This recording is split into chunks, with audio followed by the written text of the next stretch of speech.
nyo, eto, yung nakikialam na mga ano.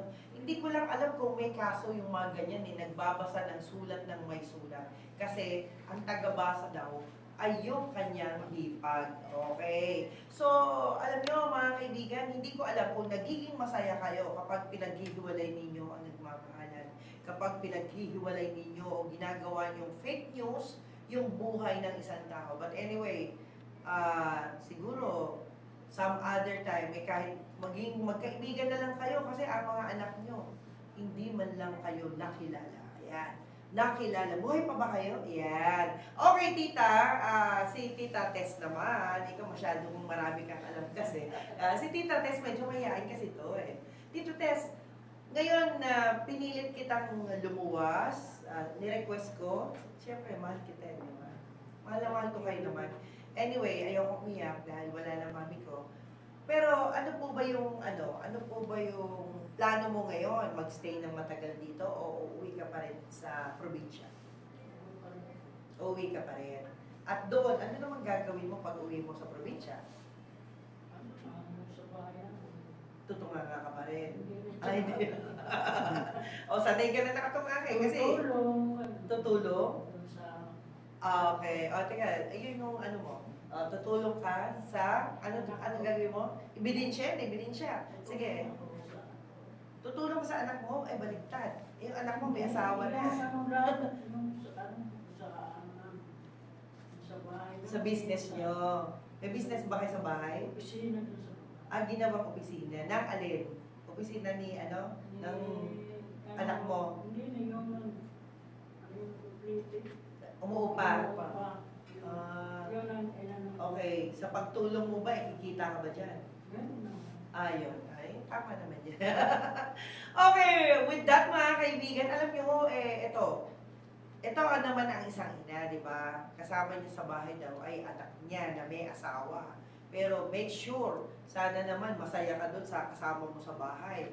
Hindi kayo magkasama na magkaaway, di ba? Kasi usually guys, no, kapag ang anak nag-asawa na, dapat hiwa-hiwalay na. Dapat meron kayong privacy, di ba? Usually ganun eh. Hindi natin nararamdaman na ang anak natin na nag-asawa na gusto rin nila nakahiwalay na sila. Pero syempre, kung kayo naman ay gusto din nilang kasama nila kayo, that's good enough na kayo po ay nagkakaintindihan, hindi nag-aaway-away, at hindi nagsisiraan, di ba? Okay, tita, it's about time na mag-message ka na lang para doon sa mga kababayan natin na nagsusumikap din na parang ina rin na kagaya mo. Yes, I would like to request my two sons, Chloe and Leo, and their family. And sana naman nasa mabuti kayong kalagayan at malayo sa karamdaman. Ano nang naman ako sa inyo na sana maging successful yung lahat ng mga dreams niyo. Ayan. Dreams come true. Ayan. At saka, kinakamusta ko na lang lahat, sila Kuya Bert, sila, yung mga kapatid ko, sila Minauli, mga pamangkin ko sa Calvayo. Okay. At sana'y maging successful din yung yung life at saka yung buhay sa okay. Calvayo. Sige, ano na? Shout out muna ako sa Marunong mag-shoutout. Okay, yan. Yung mga kamag-anak daw, ni Tess Rosalado. Calvay City. Okay, so mga kaibigan, with that, naku, alam nyo, ngayon ko na sila narinig at nakita kasi, kaya thankful ako sa management, sa ating mga, hindi ko na nabati yung mga friendship ko, but anyway, maraming salamat po, lalong-lalo na sa pamunuan ng DWIC, at ako po, bilang isang mamamayang Pilipino, ay dapat nangangako. Nagagampanan natin ang ating susunod na rehimen sa buhay.